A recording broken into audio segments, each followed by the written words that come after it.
Ha llegado el día tan esperado, ese día que yo sé que para muchísimas almas es un día de fiesta, porque hoy tengo ni más ni menos aquí en Nuestra Fe en Vivo, que transmite WTN y Radio Católica Mundial, a Kiko Argüello.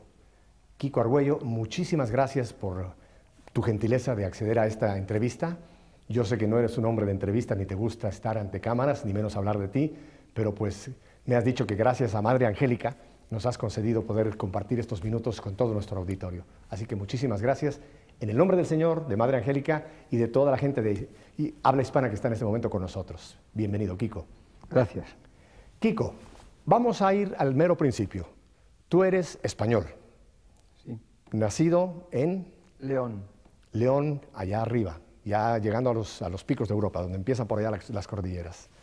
Pero entonces tú estás ahora basado en Madrid.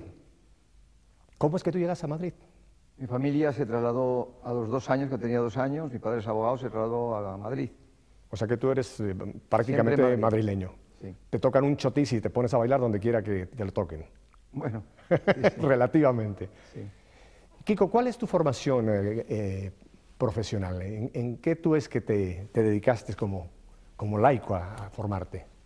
Yo soy pintor de profesión.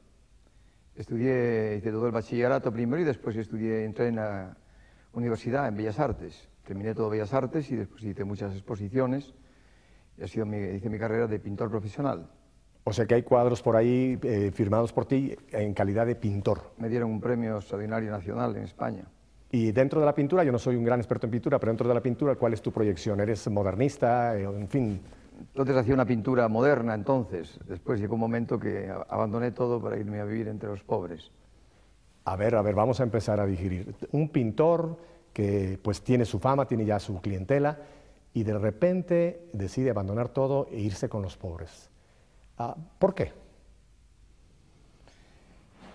Es una historia muy importante. Primero tuve una experiencia, ya cuando entré a la universidad en Bellas Artes, tuve una experiencia, una crisis, podemos decir, existencial. Me di cuenta que la fe que me habían dado mis padres son católicos, no me era suficiente. O sea, tenía muchas preguntas, como todo joven, pues, ¿cómo es posible que vivimos en un mundo lleno de injusticias cuando tenemos dentro un deseo de justicia? Esto me llevó, pues, a buscar otros caminos. Abandoné completamente la práctica de la Iglesia. El ambiente que había entonces en Bellas Artes era todo de izquierdas, muy de tipo marxista, ateo, pero nunca fui comunista porque yo decía a mis amigos que eran comunistas, no entiendo cómo vosotros podéis pensar en un paraíso comunista donde la gente ya no haya injusticias cuando no dais una respuesta a la historia, a un hombre que a lo mejor en un barco, un negro que ha sido cogido en África, ha muerto en una injusticia. Y esto me hacía pensar que no era cierto. Pero algo que mencionaste me impactó. Al entrar tú en esta crisis, en este cuestionamiento, dejas la Iglesia. Sí. O sea, no optas como que ahí pudiera ser una posible respuesta, sino que borrón y a buscar. Sí, porque de alguna forma no encontraba. Tenía una formación, digamos así, muy débil, ¿no? La formación de la primera comunión, después un poco en el colegio, una asignatura que se llama religión, pero no era suficiente para toda la problemática que yo tenía de tipo filosófico existencial. ¿Quién soy yo? ¿Quién me ha creado? ¿Por qué vivimos? No encontraba suficiente respuesta. En el fondo porque veía que los cristianos pues, no respondían suficientemente a la problemática que yo tenía en aquel momento. Más o menos te pasaba a ti lo que a Gandhi. Cuando le preguntaron respecto al catolicismo, dijo, me encanta como religión, pero los católicos no los quiero no me convencen. Entonces, digamos así, me sucedió que yo tenía un grupo de teatro en Bellas Artes y a través del teatro conocí la filosofía un poco de Sartre, pusimos una obra de La puerta cerrada de Sartre, Las moscas, etc. Y en el fondo Sartre daba una respuesta pues que el mundo es absurdo. Todo es absurdo. O sea que nosotros tenemos un sentimiento de justicia, pero vivimos en un mundo de injusticia, porque todo es absurdo. Y intenté vivir esta realidad, o sea, de una forma consciente, digamos así, existencialmente, Dios no existe.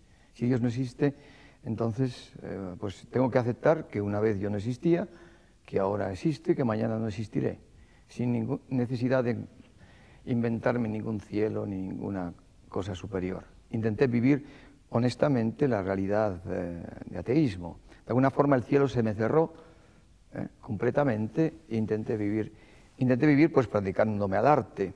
Entonces me dieron un premio extraordinario nacional y salí a la televisión, salí a los medios y me quedé sorprendido de ver que en el fondo aquello no me daba absolutamente nada. O sea que la fama temporal tampoco llenaba. Me daba, en el fondo yo me preguntaba, ¿la gente cómo logra vivir? Si yo no logro vivir. De alguna manera el mundo se me había hecho cenizas. ¿Por qué vives? ¿Quién te ha creado? Estamos todos en el universo. Y en esta disyuntiva, digamos así, en esta crisis existencial muy fuerte, tuve una ayuda de alguna forma. Hay un filósofo que se llama Bergson que dice que la intuición es un medio de conocimiento superior a la razón. Y de alguna manera esto fue para mí una pequeña luz. Digo, supongamos que Bergson tiene razón y que la intuición es una forma de llegar a la verdad más profunda que la propia razón. Y sorprendido descubrí que en el fondo, mi intuición de artista no aceptaba el absurdo de la existencia. Yo me he dado cuenta que la belleza de un árbol, la belleza de las cosas, hay algo ahí que no podía ser absurdo. Entonces, si el absurdo no es la verdad, si hay una razón de ser, fue el paso siguiente. Entonces, alguien nos ha creado. Y entonces, digamos así, que llamé a este alguien, le llamé, si existe, si hay un Dios que me ha creado, háblame, dime quién soy, qué tengo que hacer en la vida. Y llamando a Dios, pues tuve un encuentro con Dios muy profundo, en el fondo de mi ser. Me acuerdo que noté algo que me sucedía dentro, que con sorpresa me acuerdo que lloraba, me manaban lágrimas, así, sin parar. Y yo me sorprendía, ¿por qué lloro? Y me di cuenta que es como una persona que la han condenado a muerte y que lo van a matar, y cuando lo van a matar de pronto le dicen, estás libre. Porque en aquel momento yo había nacido de nuevo, porque Dios existía. Algo me decía dentro que Dios me amaba. Y lo más sorprendente, porque yo en el fondo, en mi crisis, yo sabía que llegaría a matarme. O sea, vivía de una manera vegetativa, pero me levantaba y decía, ¿vivir para qué? ¿Para pintar? ¿Y pintar para qué? ¿Para ganar dinero? ¿Y ganar dinero para qué? Si nada me satisface. Entonces sabía que tarde o temprano me pegaría un tiro o me mataría. En esta kenosis, en este descendimiento, en este proceso, tuve este encuentro. Y en este encuentro descubrí con sorpresa que algo dentro de mí me decía, Dios existía. Pero no era una cosa racional. Después, leyendo a San Pablo, dice que el Espíritu de Cristo da testimonio a nuestro espíritu. O sea que el Espíritu de Cristo me daba testimonio dentro, no solamente de que Dios me amaba, sino que yo era hijo de Dios. Y con gran sorpresa, cuando encontré este encuentro con el Señor profundo, porque yo estaba dispuesto a hacerme budista, o a decir que Dios existía, o protestante, descubrí que este Dios que aparecía en mi corazón, en mi alma más profunda, era Jesucristo, el Jesucristo de la Iglesia Católica. Entonces me fui a un sacerdote y le dije que yo quería ser cristiano. Y me dice, ¿es que usted no está usted bautizado? Y yo digo, sí, estoy bautizado. Entonces, ¿qué quiere usted? ¿Confesarse? No, yo me daba cuenta que necesitaba una formación cristiana más profunda. Entonces me invitó a hacer un cursillo de cristiandad. Entonces hice cursillo de cristiandad y los cursillos de cristiandad me ayudaron. Vi allí un testimonio de laicos, me quitaron muchos prejuicios que yo había adquirido contra la Iglesia, ¿no? En todo el tiempo de la universidad, todo el ambiente que hay de izquierdas. Y después en el cursillo me hicieron profesor de cursillos, empecé a dar cursillos de cristiandad, me formé como catequista. Al mismo tiempo formé un grupo de artistas que se llamó Gremio 62 para renovar el arte sacro con escultores, arquitectos. Intentamos hacer una renovación del arte sacro. Entonces me dieron una beca de la Fundación Marx para ver los puntos de contacto entre el arte protestante y el arte católico, mirando al concilio. Y con un teólogo dominico, con un arquitecto, hicimos un giro por toda Europa. Conocí entonces todo el movimiento de renovación litúrgica que estaba en marcha. Estuve en París, estuve estudiando a Le Corbusier, estuve en Rochamps, estuve también estudiando al arquitecto Alvar Aalto en Finlandia.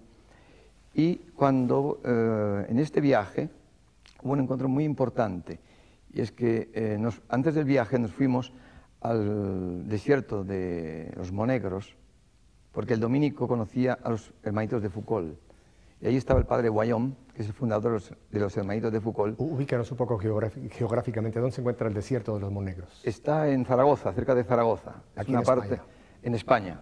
Entonces allí tiene unas grutas, y el padre Guayón es el fundador de los hermanitos de Foucault. Charles de Foucault, que está en proceso de beatificación.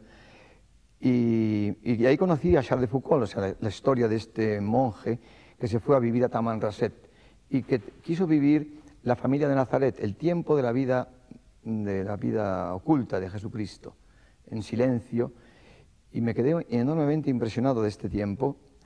Entonces, cuando volví de este viaje, entonces me tocó irme, estuve en África como estudio militar, que también fue una experiencia muy importante. Pero cuando volví de este viaje... Perdona, nada más para aclarar, fuiste militar también, Sí, un tiempo, o sea que sí. también en tu vida hubo ese contacto muy con los importante castrenses. también, Sí, sí. sí. Entonces, una vez tuve un encuentro muy importante, y es que antes de irme a África, cuando volví de este viaje, fui a mi casa un día a pasar la Navidad con mis padres.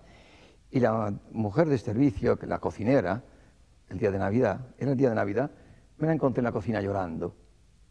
Estaba llorando y yo le dije, ¿qué le pasa?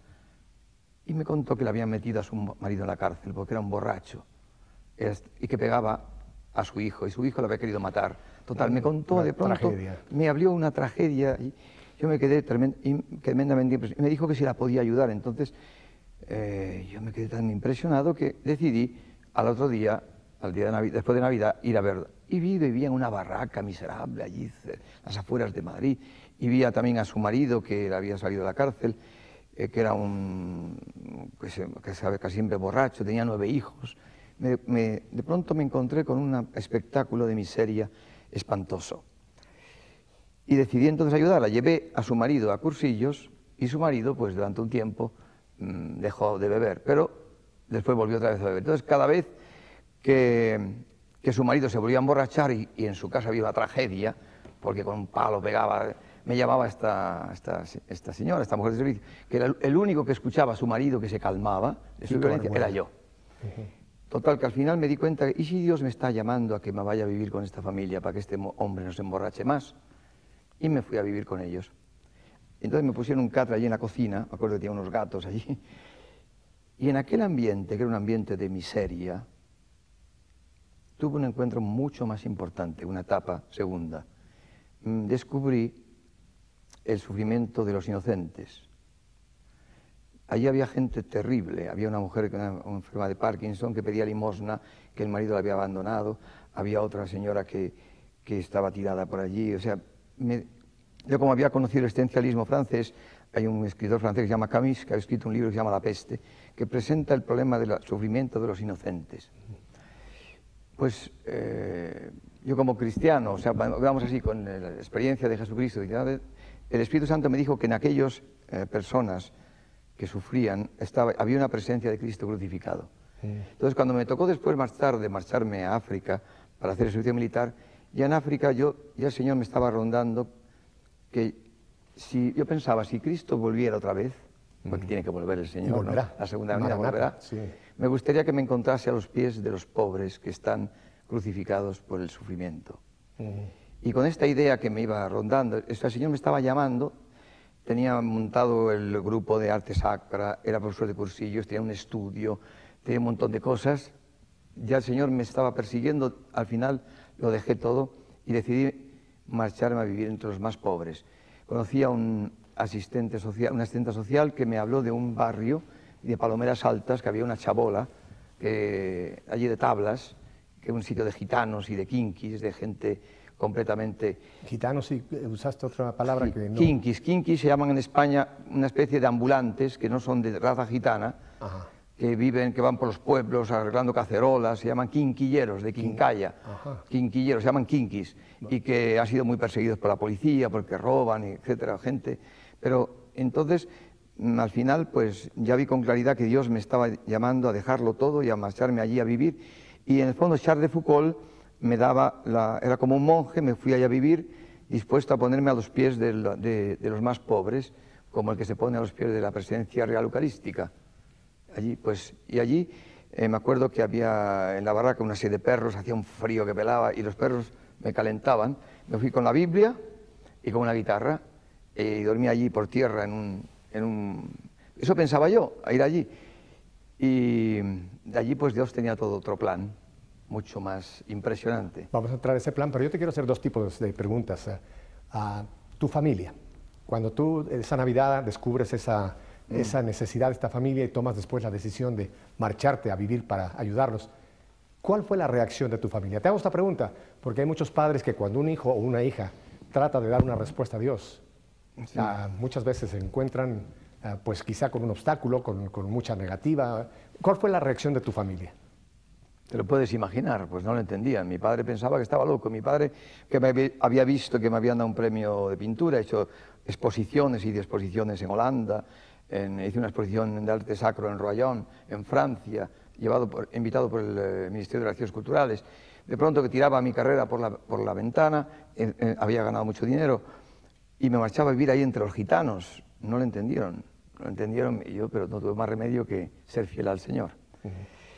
Y ahora, después de estos años, ahora que tus padres saben el instrumento que has... Ya se murieron mis padres. Pero llegaron a ver el fruto de tu apostolado. O sea que están ahora mismo en el cielo, gozosos, asomados, viéndote pues compartir esta tan intimidad tuya con tantos millones de personas. Mis padres entraron en el camino neocatecumenal. Ah, sí. Sí. Ah, qué bueno. Entonces ahí vamos a la etapa. Ha sido las etapas, entonces nos quedamos, te interrumpí, en la siguiente etapa en tu vida de respuesta al Señor. Entonces allí en las barracas, entonces los gitanos que me dieron una guitarra empezaron a venir. Yo era un interrogante. ¿Quién es este que está allí, no? Creían que era un protestante porque llevaba siempre la Biblia. Unos decían que había hecho una promesa a Dios de vivir ahí. No se entendía, y venían a hablar conmigo. Y empezaron a preguntarme, querían saber quién era. Entonces yo pues intenté un poco hablarles, abría la escritura, hablaba con ellos, venían a rezar conmigo. Empezaron allí poco a poco, se empezó a crear un ambiente. Pronto me di cuenta de que en el fondo eran todo gente que no sabía leer ni escribir, gente que vivía siempre ambulante por los pueblos, con una cultura muy especial en ese sentido. Y yo tenía una forma de hablar distinta. Me di cuenta que la forma que yo tenía de predicar no servía. Pero ellos me pedían que yo les hablara de Jesucristo, curiosamente. Después ahí conocí a Carmen Hernández, que es una misionera que estaba buscando el obispo de Oruro, en Bolivia, que la había conocido, quería que fueran unas misioneras a hacer una misión con los mineros de Oruro. Y ella estaba buscando un grupo de laicos y me conoció a través de una hermana suya que me conocía. Entonces vino allí a las barracas y quedé impresionada. Y entonces, pensando convencerme para que la acompañara a Oruro, se buscó una barraca, ella a 1 kilómetro, había otro lugar de chabolas. Allí con una amiga se fue a vivir y comenzó a formar parte un poco de nuestros grupos. Yo tenía reuniones en mi barraca que venían los gitanos, que querían que yo les hablara de Jesucristo. Yo no sabía hablar de Jesucristo y me preguntaban, pero ¿cómo han predicado los apóstoles? Los apóstoles no podían predicar con conferencias ni con cosas culturales. Imagínate a un Pedro pescador, a un Juan. Todos los pobres me han ayudado. Había un gitano que era jefe de una banda, de todo un clan de gitanos, que había estado en un correccional, sabía leer y escribir. Y entonces un día vino a hablar conmigo. Me contó, me dijo que qué decía Dios en la Biblia de las peleas, porque tenía un combate con otra banda de gitanos, Y entonces yo le leí el Sermón de la Montaña que dice: amad a vuestros enemigos, si alguno te abofetea la mejilla derecha, presente la izquierda. Y se quedó enormemente impresionado que hubiera algo así en la Biblia. Después le dejé las florecillas de San Francisco a este gitano. Y ya nos hicimos íntimos amigos. Hoy está en el camino, tiene 13 hijos, es responsable, ha sido familia en misión, es algo impresionante. Fue el primer responsable de la primera comunidad que se formó entre los pobres. Pues por ejemplo, me dice un día: ven a hablar a mi familia. A mi clan. A mi clan. Y él vivía en una zona abajo, ahí en el de cuevas, de gitanos. Y yo entonces digo, pero que yo no tengo ganas pero yo no sé predicar, hombre. Y porque yo estaba con esa actitud de que ellos eran Jesucristo, yo era uno que iba a contemplar el sufrimiento de los pobres. No quería ni enseñarse a leer. Me consideraba el último. Porque una persona que está marcada, pues si tú tienes un cáncer, pues ese cáncer para ti es una cruz que para mí me hace venerarte, porque estás marcado por la cruz de Jesucristo. O sea, yo tenía una actitud de este tipo, ¿no? Y él se empeñaba en que yo hablara con todo su clan. Bueno, total. Los he preparado a todos, me dijo. Bueno, total, me llevó para abajo, a 300 metros más abajo de mi barraca, una cueva. Entro en una cueva, me acuerdo, todo oscuro, porque no había luz eléctrica, de las velas que ponían allí, todo estaba oscuro. Y además que los gitanos eran bastante oscuros de tez. Morenos, sí. Morenos. No se veía nada, todo lleno, estaba todo lleno ahí de gitanos. Solamente veías ojos. Sí, sí. Y me dice, háblales de Jesucristo, háblales lo que hablas conmigo, háblales. Y yo digo, pero qué nombre. Bueno, total. Entonces empecé a contar, me acuerdo si Adán y Eva, no sé qué, empecé a ver. Y se levanta la madre de este gitano, que era una jefaza allí con... La matrona. La patrona, la jefa de todas, del clan. Y me dice, ¿usted lo ha visto? ¿Usted lo ha visto eso que está hablando? Yo lo único que sé es que mi padre se ha muerto y no ha vuelto más. Ninguno ha venido del cementerio. Cuando usted vea uno del cementerio que viene aquí, que nos dice que viene de la muerte, entonces yo le estaré escuchando. ¿Usted ha visto uno que viene del cementerio? No, ¿verdad? Pues se acabó la reunión. Así que, mujeres, vámonos. Y se levantaron todas las mujeres y se acabó la reunión. Y te dejaron frío ahí. Y me dejaron frío. Pero esa mujer me dio una nota importantísima. Yo, buscando en el fondo los Hechos de los Apóstoles, cómo predicaban los apóstoles, hay un texto muy importante. Dice el gobernador Festo que tiene un prisionero que se llama Pablo. Y él hablaba mucho con Festo. Y al rey Agripa, que va a venir, dice, me gustaría que le escucharas porque tengo que escribir al emperador y no sé qué poner.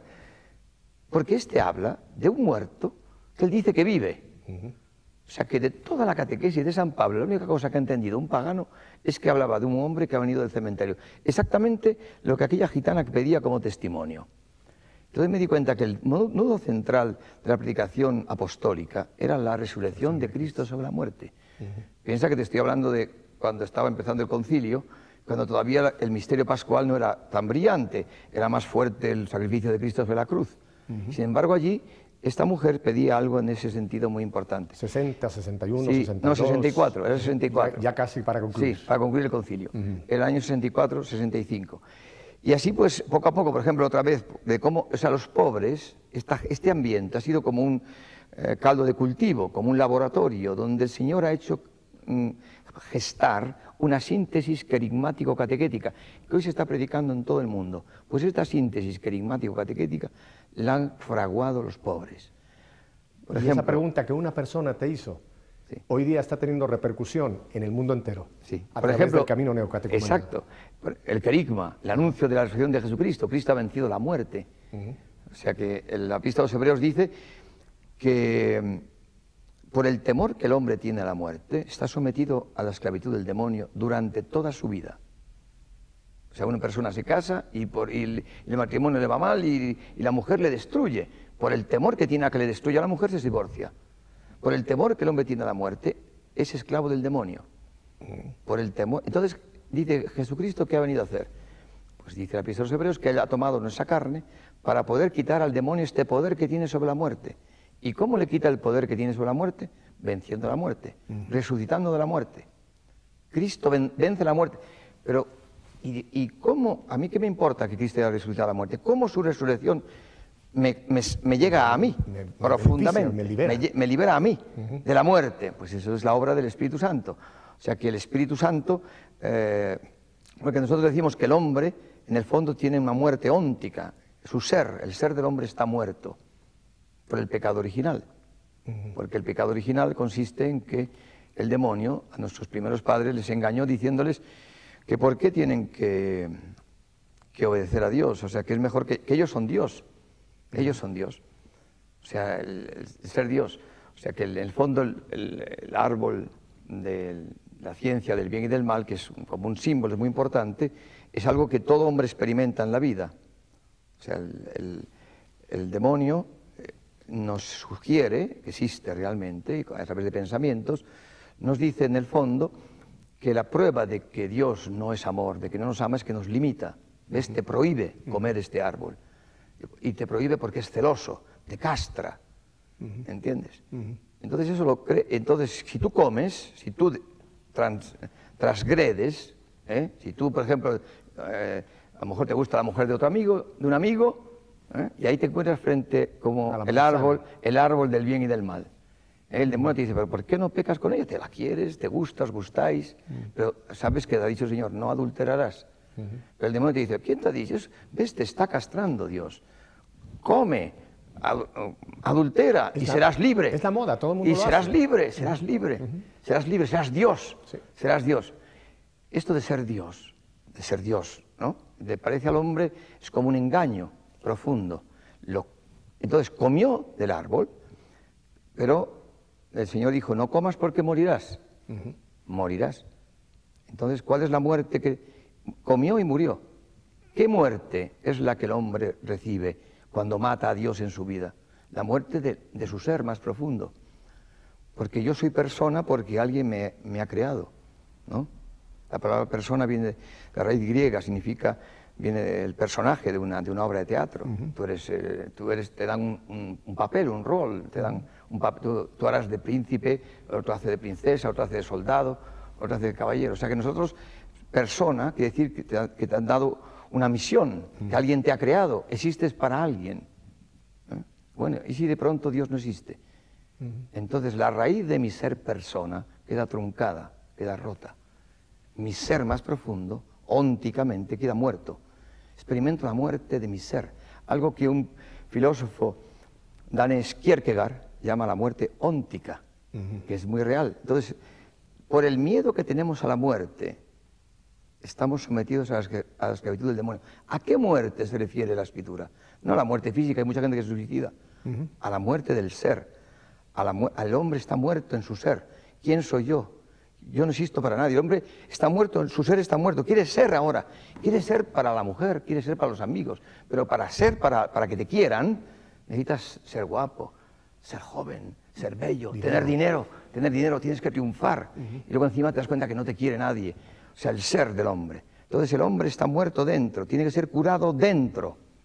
¿Y cómo el cristianismo cura al hombre dentro? Profundamente. A través de la predicación.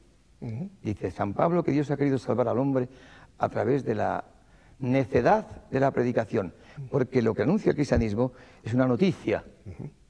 Una noticia. Pero no es una noticia cultural, es un hecho.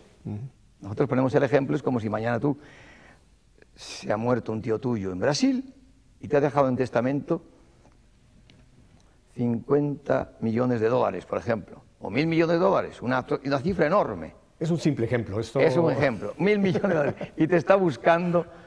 Y yo aquí en Madrid, ¿qué te parece? Y la banca te está buscando, están buscando a este hombre multimillonario y mandan a 2 personas a buscarlo a Madrid, ¿no? Imagínate que llegan a 2 personas y te dicen la noticia, una noticia con la boca. Le han dejado en testamento 1.000 millones de dólares. Es una noticia que te han dicho. Porque la fe viene por la predicación de una noticia. ¿Tú te lo crees o no te lo crees? A lo mejor no te lo crees. A lo mejor que hay muerto ya. Están ustedes locos, yo. Un paro cardíaco. ¿Y qué tengo que hacer?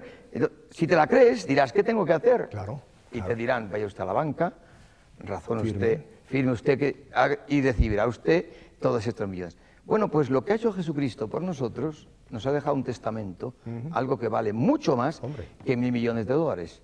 La vida eterna. Entonces, hemos hablado de muerte óntica, muerte del ser, y vida eterna. Entonces, Cristo ha muerto por ti y por mí, para que podamos, y ha resucitado por ti y por mí, para tener vida inmortal. Y esa vida inmortal, ¿cuándo llega a ti? Entonces yo te anuncio a ti una noticia, llego lo mismo que los 1.000 millones, te digo, ¿tú sabes? Dios se ha dado cuenta de que estás hecho polvo, te has divorciado 3 veces.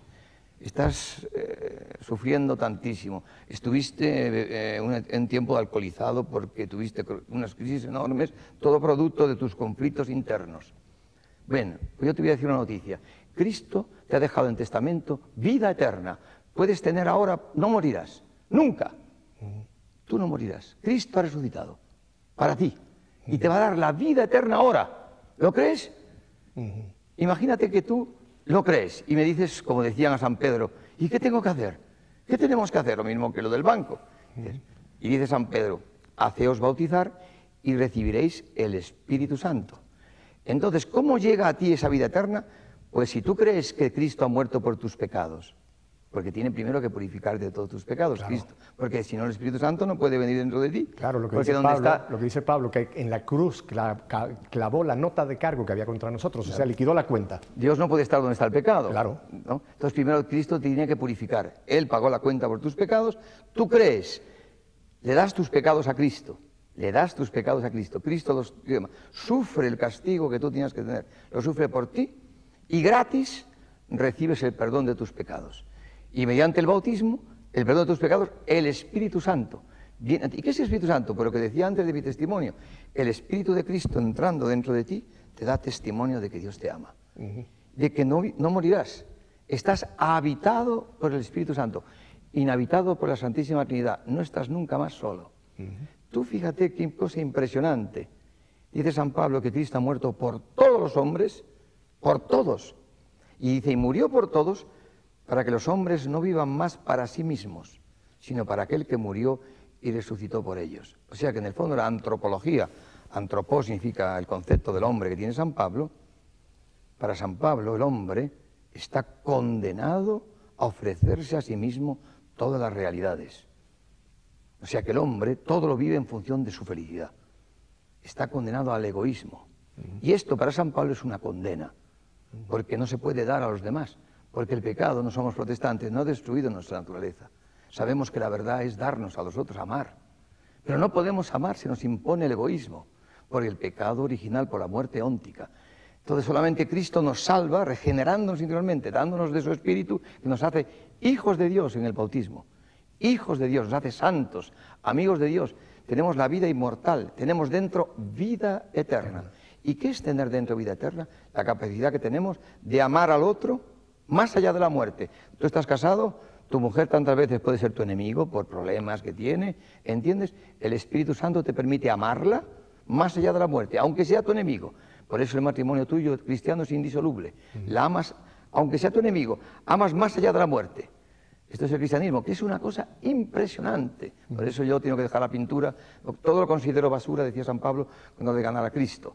Porque hay de mí sin evangelizarse. ¿Cómo no predicar el Evangelio? Todo lo que estamos haciendo en el camino. Entonces esta síntesis, y de torno a aquello de las barracas, el Señor nos ha hecho encontrar este carigma, esto que te estoy hablando, este querigma, esta síntesis, esta noticia. Este anuncio. Este anuncio lo crearon entre los pobres. Allí, entre los pobres hemos visto este anuncio. Y con gran sorpresa, estos pobres que no tenían nada en las manos, no tenían más que pecados, uno había estado en la cárcel, el otro había sido no sé qué cosa, bueno, no se defendieron frente al anuncio de Jesucristo, no pusieron barreras, lo creyeron y se dio el Espíritu Santo entre los pobres, y apareció allí una comunidad de miserables, apareció la comunidad cristiana, nos quedamos sorprendidísimos. Imagínate gitanos, imagínate, ¿qué te digo yo? Indios, no, gitanos y payos se llaman los que no tienen nada gitano, es dificilísimo que se sientan hermanos. El Espíritu Santo nos hizo aparecer una koinonía, que llamaban los griegos, una comunión de amor. Comunión de amor, comunidad. Apareció la comunidad cristiana. O sea que en las barracas apareció un trípode, es el que basa todo el camino neocatecumenal. La palabra de Dios, el querigma, el anuncio cristiano. La palabra. La liturgia, porque la palabra lleva al hombre a dar gracias al Señor. Hacíamos ahí unas eucaristías que se te ponían los pelos de punta, los pobres levantaban sus manos dando gracias a Dios, al Señor. Era algo impresionante. Palabra, liturgia y comunidad.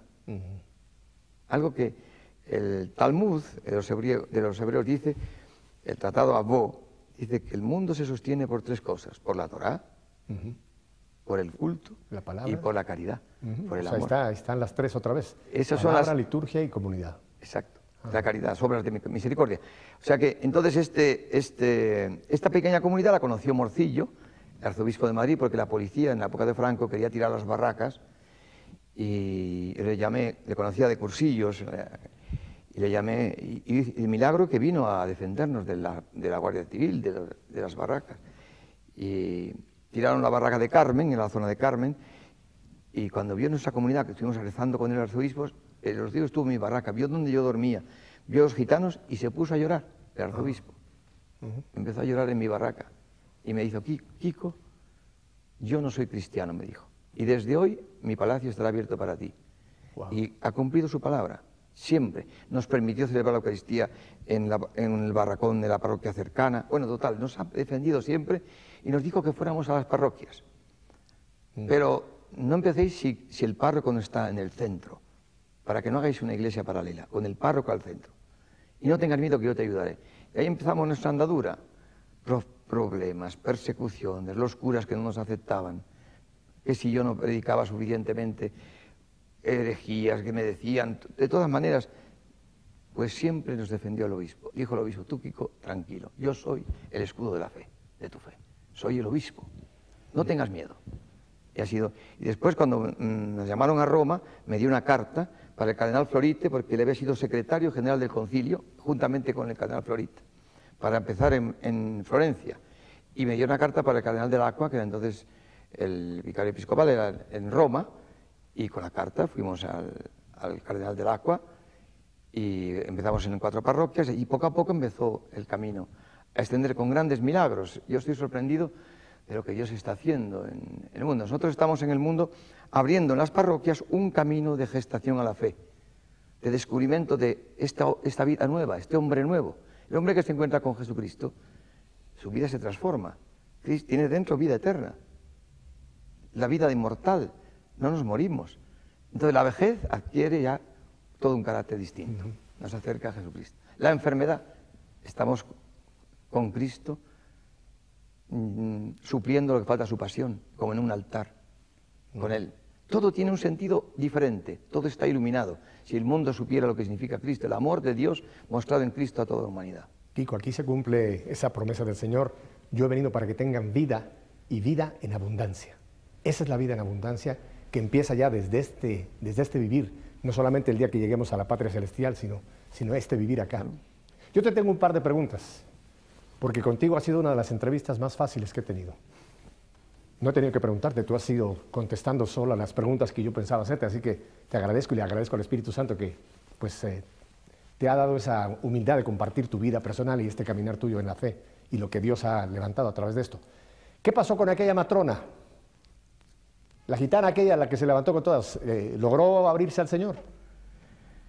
No lo sé, porque su hijo es el que está en el camino, que tiene 13 hijos. El hijo era el de los 13. El hijo. Ella se fue a otra zona en Valencia, no sé qué habría sido de su vida, más o menos, porque esa era otra zona de Barracas. Su hijo, el que está en el camino, y fue el primer responsable de la comunidad de allí de las Barracas.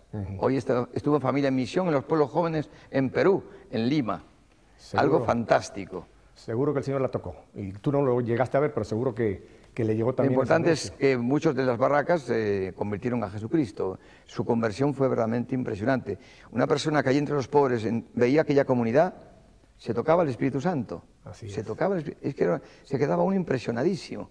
Porque, por ejemplo, nosotros celebrábamos la Eucaristía, me acuerdo, que pongo otra anécdota. Me encantan. De un gitano. ¿No? Y nosotros solamente permitíamos que se sentaran, que comulgaran. Teníamos una Eucaristía con toda la renovación litúrgica, con el panácimo, forma de pan, con las 2 especies, el morcillo nos había dejado. Y se sentaban a comulgar. Y no dejábamos que comulgasen los que todavía no habían asistido a un proceso de catequesis, digamos así, porque ahí había de todo. Había un gitano que venía con su mujer y se ponían de pie, nos veían sentados allí en la mesa todos. Y cuando nos dábamos la paz, el signo de la paz, le fui a dar la paz a él también, aunque era un espectador, y me dice: no, yo no resisto más. La próxima vez me siento allí, me siento con vosotros. Me siento en la Eucaristía, nos hacíamos sentados allí. La Eucaristía, pues era allí en la barraca, entre los pobres. ¿Sabe lo que significaba para él sentarse? Al otro día viene todo contento con su mujer y traía un montón de cosas. Hoy me siento con vosotros. ¿Y por qué? Toma. Y me da todo lo que había robado. Había entendido que para sentarse había que no robar más. Oye, otro saqueo. Otro todo saqueo. Lo que había robado. Que devolver. ¿Entiendes? ¿Y qué tengo que hacer? Y le mandé a confesarse, que hacía años que no se confesaba, no sé si había hecho la primera comunión, ¿entiendes? Y se sentó feliz de poder comulgar el cuerpo del Señor. Algo más. Por ejemplo, eran gente espontánea, viva, muy profunda. Había peleas, entonces aquí en un barrio se mataban en las familias allí, bando de gitanos. Era muy difícil. Lo que son hoy las afueras de barrios de Caracas, Ciudad de zonas México, de violencia, lo mismo. eso es lo que más, es lo mismo, gente, pero allí estábamos en aquel ambiente. Por ejemplo, otro joven, otro día, yo me acuerdo que este gitano me trae un grupo de gitanos, ¿no? Y hacía mucho calor y nos sentamos fuera en el campo, se veía ahí todo el panorama, todo el cielo de Castilla, y sentados ahí como los indios, todos así, en círculo, estamos sentados en círculo, y me dice, háblales de Jesucristo. Digo, ¿pero quieres hablar yo de Jesucristo? ¿Qué manía tienes tú que yo les hable de Jesucristo? Pues yo he venido aquí y tal. Y yo no sabía qué decir, había un gitano allí así con la tez muy oscura de frente a mí y digo, ¿tú crees en Dios? ¿Tú le hiciste la pregunta? Sí, ¿tú crees en Dios? Y me dice, sí. Digo, ¿por qué? ¿Por qué crees en él? ¿Lo has visto? ¿Cómo es? Alto, fuerte, tiene la barba azul, ¿cómo es Dios? Y no me respondía nada. ¿Pero quién te lo ha dicho? ¿Tu padre? ¿Has ido al colegio? No sabía leer ni escribir nada. Y va y me cuenta un acontecimiento. Dice, yo creo en Dios, porque estando una vez, iba con mi carro, y con mi mujer y 5 hijos, habíamos llegado a un lugar y nos parábamos para comer. Y habíamos descendido todos del carro y había una encina allí debajo para comer, en la encina, y habíamos dejado al niño pequeño en el carro. De pronto viene una nube, una tormenta enorme, se cierra todo el cielo y empiezan a caer unos relámpagos. De pronto un rayo cayó sobre el carro donde estaba mi hijo último. Yo tenía un amor especial. Me puse de rodillas y dije, porque una mano ahí en el cielo, Señor, Dios mío, si tú existes, salva a mi hijo. De rodillas, en vez de salir corriendo a salvar al hijo. Primero se puso de rodillas. Salió corriendo, todo el carro estaba incendiado, el niño estaba allí vivo, sin llorar, un milagro. Y él decía, estaba vivo, Dios me había escuchado, Dios existe. Ya pueden decir los curas que Dios no existe, Dios existe, decía.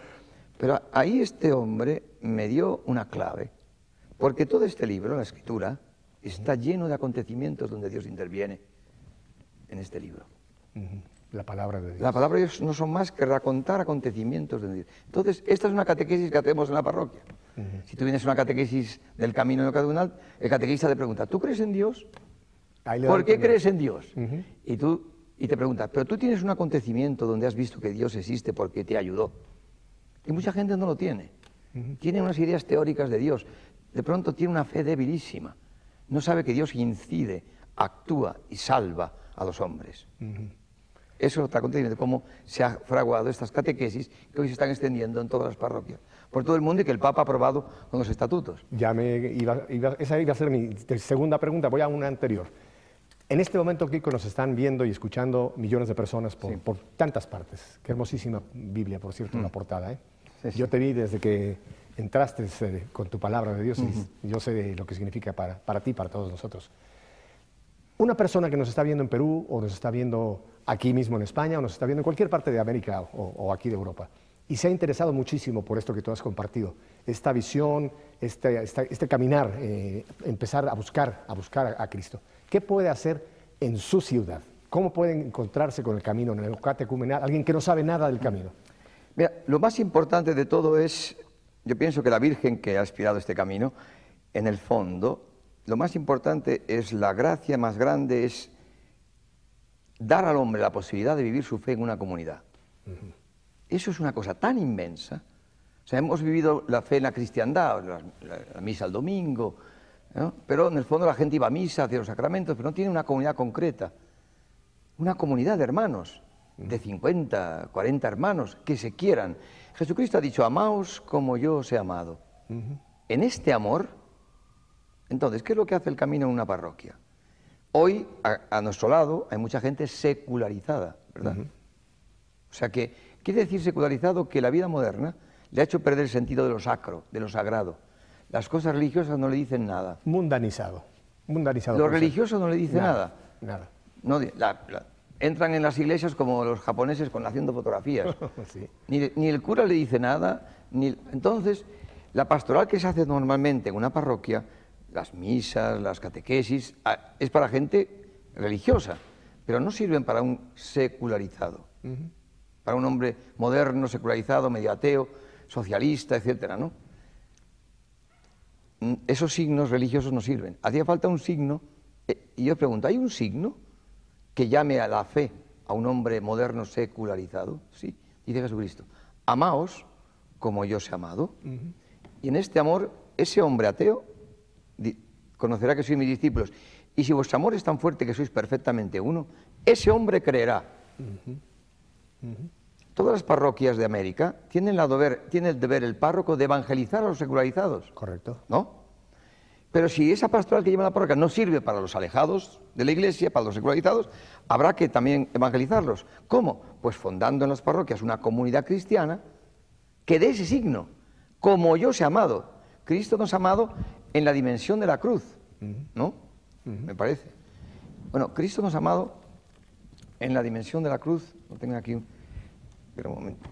Espero que no te la haya llevado por ahí No, alguien como, me he dejado la cruz. como reliquia. Bueno, iba a decir, nos ha amado en esta dimensión, ¿no? La dimensión de la cruz. ¿Qué significa que Cristo nos ame en la dimensión de la cruz?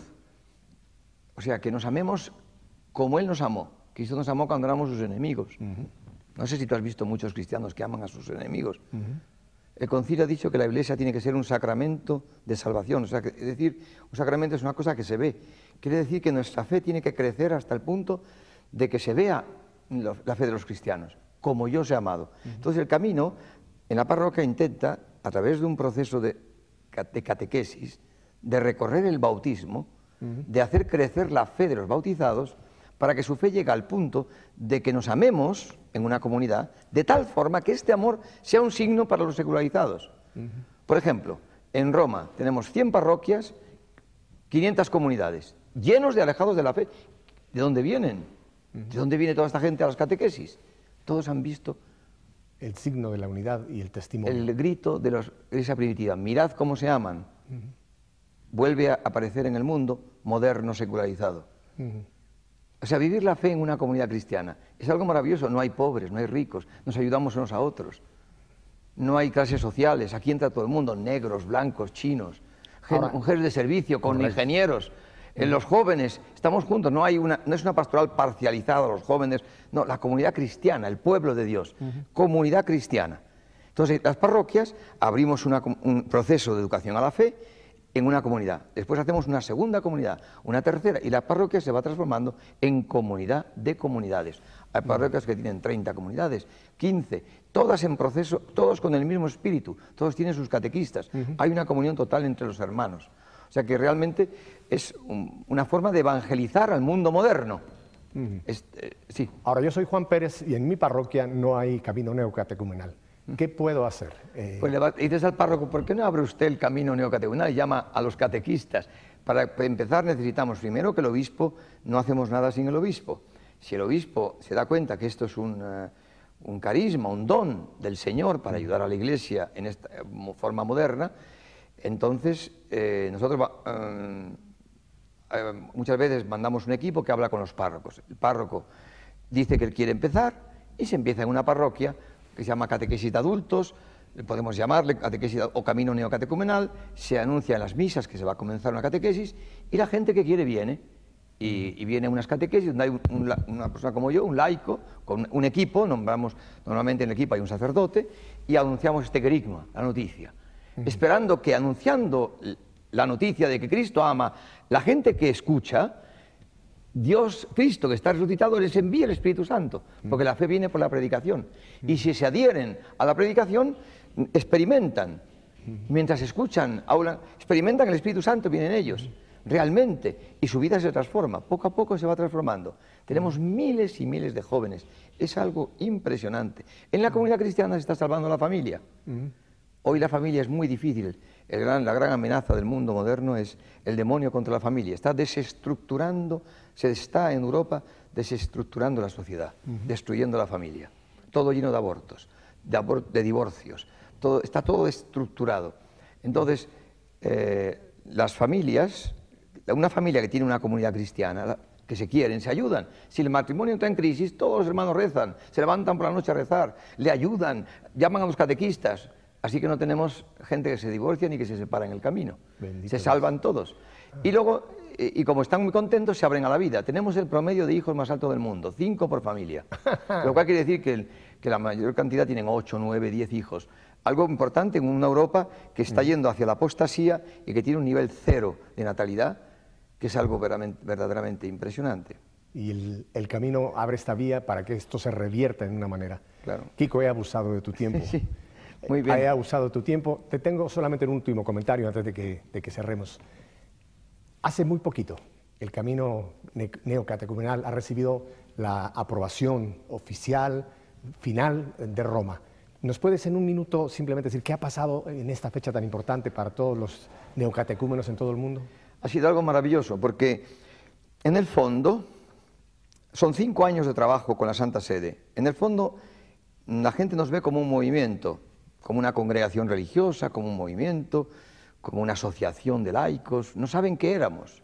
Nosotros hemos dicho, no, no somos un movimiento, no somos una iniciación cristiana. Desde el punto de vista jurídico esto es una novedad, porque el nuevo derecho canónico habla de asociaciones privadas o públicas. Nosotros hemos batallado para que se nos reconozca lo que realmente somos, porque si somos una congregación, entonces el catecumenado, toda la iniciación cristiana parece que es para entrar en la asociación. Entonces decimos, no, el bautismo no es una asociación. Queremos revivir el bautismo. Las comunidades cristianas de la parroquia son de la parroquia, no son de una asociación. Son cristianos de la parroquia. No queremos hacer una iglesia más perfecta que la otra. Cristianos de clase A y cristianos de clase B. Son unos cristianos que reviven su bautismo porque es necesario anunciar el evangelio a los alejados de la iglesia.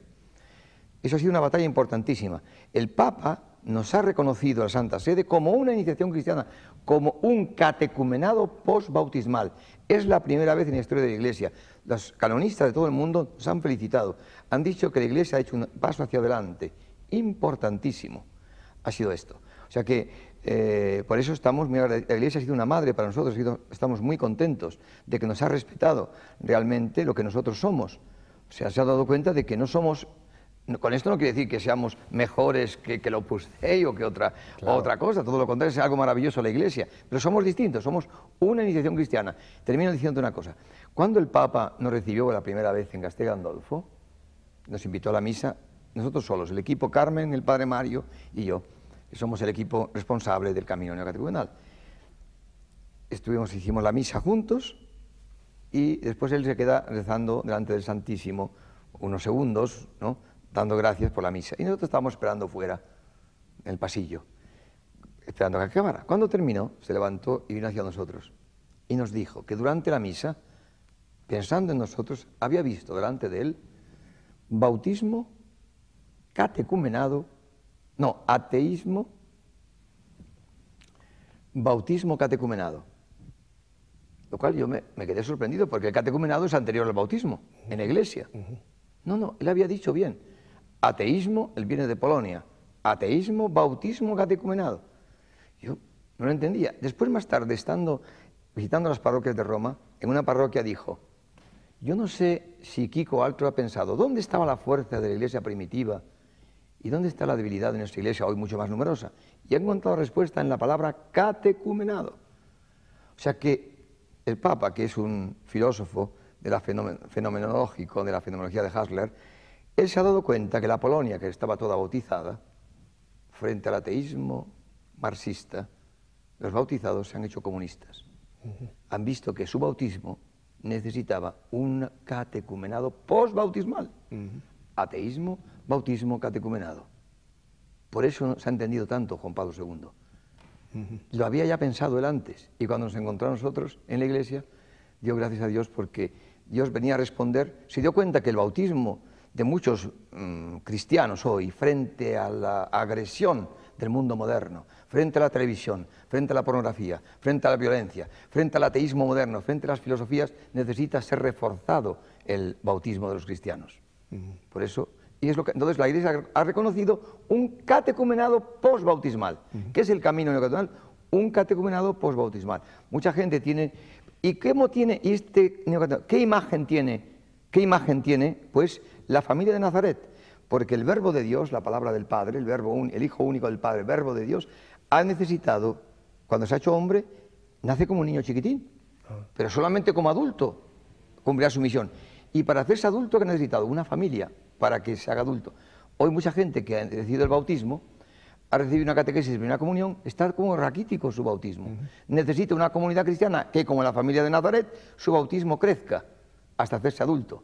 Y como adulto, cristiano, adulto, sabe responder a los desafíos del mundo moderno. Kiko, ¿qué te puedo decir? Pues gracias por tu amor a Madre Gracias Angélica, a vosotros, gracias a vosotros. Que he tenido la oportunidad de oír y millones de personas compartir contigo, que creo que es tu primera entrevista o algo así. Sí. O sea que estamos haciendo un poco de historia. Pero creo que has hecho un bien inmenso con compartir, sacrificarte un poco más en este día arduo que has tenido. Yo te lo puedo decir en nombre del Señor, de la Iglesia, de Madre Angélica, de WTN y millones de personas. Kiko, muchísimas gracias. Que reces por mí, que reces por mí. Y tú por nosotros, por todos los que hemos hoy escuchado. Que necesitamos que recéis por mí. Ojalá Dios me conceda en un futuro otra oportunidad de compartir contigo, como lo hemos hecho esta noche. Así que ahí te dejo la propuesta para un futuro programa contigo. Y que... Lo que Dios quiera. Dios quiere, hoy pasó lo que Dios quería. Exacto. Kiko, que Dios te bendiga. A ustedes, pues, ¿qué les puedo decir? Hoy hemos tenido un super banquete, ¿verdad? Así es que denle gracias a Dios por Kiko, por Carmen, por el Padre, por esta gente que ha sido tan fiel a responderle al Señor a esta iniciativa de traer a la Iglesia del siglo XXI este camino neocatecumenal. Ojalá usted haya hoy recibido esa bendición de Dios y ore mucho por Kiko, por Carmen, por el Padre, por la dirigencia, para que sigan siendo tan dóciles como lo han sido, a moverse en el viento del Espíritu Santo. Que Dios los bendiga y hasta la próxima semana.